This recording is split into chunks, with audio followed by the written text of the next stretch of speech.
بدھ کا دن ہے، حضور دار ارکم میں بیٹھے ہوئے ہیں اور میرے حضور نے دعا فرمائی، اللہم اعز الاسلام بعمر، اے میرے مالک عمر کے ذریعے اسلام کو طاقت دے، عزت دے۔ اور یہ حضور کی دعا ہے، میرے سرکار کسی کو دعا دے دیں تو اس دعا کا پھر اثر دیکھیے۔ محفل جمی ہوئی ہے، ابو جہل بیٹھا ہوا ہے، سارے سردار بیٹھے ہوئے ہیں۔ ابو جہل نے کہا کہ اب ان کی اتنی جرت ہو گئی کہ یہ اب سب کو بلا کر کوہ صفا پہ جمع کر کے دعوت دے رہے ہیں، تم میں سے کوئی شخص اگر انہیں قتل کر دے تو میں اسے 100 سفید اور سیاہ اونٹنیاں بھی دوں گا اور ساتھ میں 100 اوقیہ اس کو چاندی بھی دوں گا۔ یہ آفر ہے میری، ہے کوئی نوجوان جو یہ کام کرے؟ اس نے سب کو جوش دلایا۔ جناب عمر بھی بیٹھے ہوئے ہیں۔ جب یہ اعلان سنا تو آپ نے اپنا ہاتھ تلوار کے دستے پہ مضبوط کیا، سینے پہ ہاتھ مارا، کہا یہ کام میں کروں گا۔ اچھا، اٹھے، چل دیے۔ جمعرات کا دن ہے، جناب عمر چلے، راستے میں یوں چلتے ہوئے جا رہے ہیں تلوار لے کر۔ ایک شخص ملا، کہا عمر کہاں کا ارادہ ہے؟ کہنے لگا کہ آج بانی اسلام کا کام تمام کرنے جا رہا ہوں۔ ڈرتے تو تھے نہیں، بہادر آدمی، نڈر آدمی۔ اس نے کہا کہ تم ادھر بعد میں جانا، پہلے ذرا اپنے گھر کی تو خبر لو۔ کہا کیا ہوا؟ کہا تمہاری بہن فاطمہ بنت خطاب اور تمہارے بہنوئی سعید دونوں مسلمان ہو گئے ہیں۔ کہا بھائی تمہارے گھر والے مسلمان ہو رہے ہیں، تم وہاں جا رہے ہو، پہلے گھر میں جا کے خبر لو۔ فوراً ادھر مڑے بہن کے گھر کی طرف، جا کر دروازے پہ زور زور سے دستک دی۔ اچھا، اندر بہن قرآن کی تلاوت کر رہی ہے، آواز آ رہی ہے، پہلے سنا تلاوت کو، سمجھ گئے کہ یہ قرآن پڑھ رہی ہے، یہ تو وہی باتیں ہیں، وہی چیز ہے۔ غصے میں آ گئے، زور سے دروازہ بند۔ ادھر بہن نے جلدی سے ڈرتے ڈرتے دروازہ کھول دیا، اندر گئے۔ ہاتھ میں جو نا کمان تھی، سیدھا جاتے ہی بہن کے سر پہ دے مارا، بغیر کچھ پوچھے ہوئے۔ بہن کے سر سے خون بہنے لگا، اور پھر 2-3 اور مارنا شروع کیا، تو اتنے میں بہنوئی آ گئے چھڑوانے کے لیے۔ ان پہ یہ پل پڑے، تو بہن بھی تو حضرت عمر کی تھی، خون تو ان میں بھی وہی تھا۔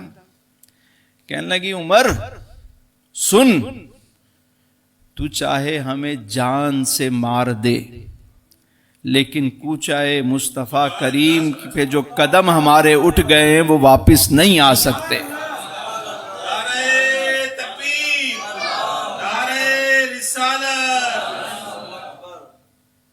کوچائے مصطفیٰ کریم کی جانب جو قدم اٹھے ہیں اے عمر، اب وہ واپس نہیں آ سکتے۔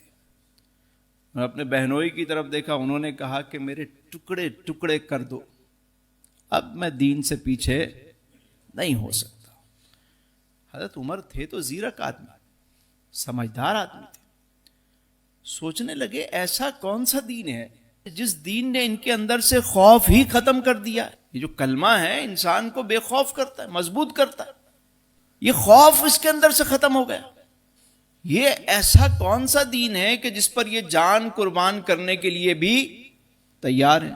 تو تھوڑی دیر جب غصہ ٹھنڈا ہوا، بہن سے کہنے لگے اچھا جو تم پڑھ رہی تھی وہ مجھے پڑھ کے سناؤ۔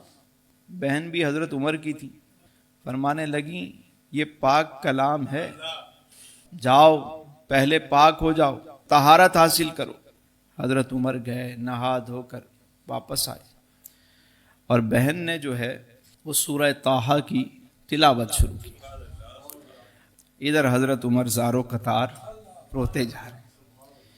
یہ جو رونا ہے نا، اور رونا بھی اللہ اور اس کے رسول کی خاطر ہو تو یہ اندر سے دھلائی کرتا ہے، صاف کرتا ہے۔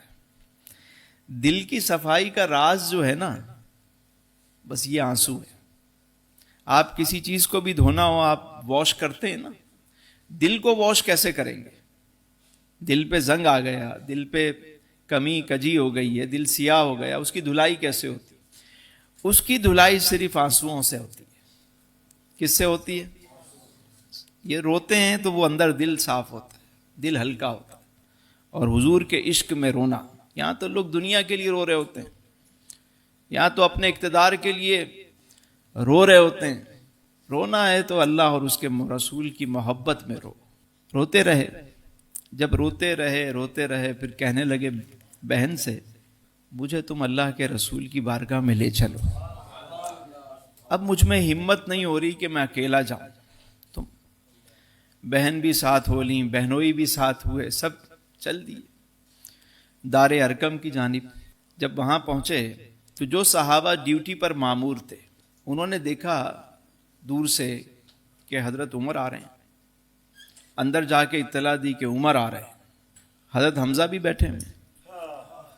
فرمانے لگے آنے دو, اگر خیر کے لیے آیا ہے تو بہت اچھا, اور اگر کسی اور مقصد کے لیے آیا ہے تو اس کی تلوار سے میری تلوار زیادہ تیز ہے, آنے دو. ادھر مصطفیٰ کریم علیہ السلام نے جب سنا کہ عمر آ رہے ہیں, حضور مسکرا دیے.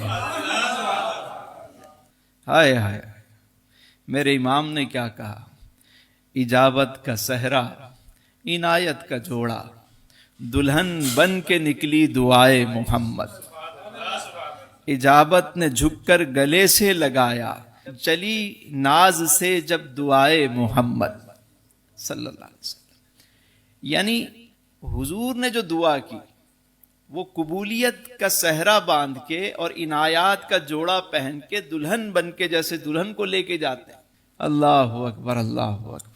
حضرت عمر جو تلوار لے کر چلے تھے, جب آئے حضور کی بارگاہ میں تو سر جھکا ہوا ہے.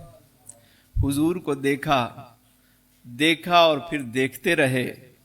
پھر حضور کے قدموں میں بیٹھ گئے. حضور علیہ السلام نے سینے سے لگایا, فرمایا عمر کیا اب وہ وقت نہیں آیا کہ تم حق کو پہچانو؟ حضرت عمر کہنے لگے حضور اسی مقصد کے لیے آپ کے قدموں میں حاضر ہوا, اپنی غلامی میں قبول کیجئے. حضرت عمر نے کلمہ پڑھا.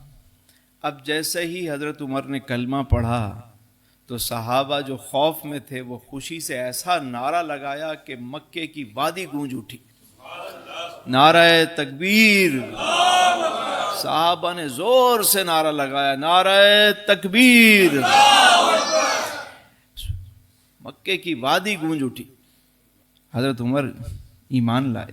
اب دیکھیے کہ بسا اوقات کوئی خود سے آتا ہے اور کسی کو بلایا جاتا ہے. کوئی مراد ہوتا ہے اور کوئی مرید ہوتا ہے. مرید تو بہت ہوتے ہیں لیکن مراد کوئی کوئی ہوتا ہے. تو جناب عمر مراد رسول ہیں.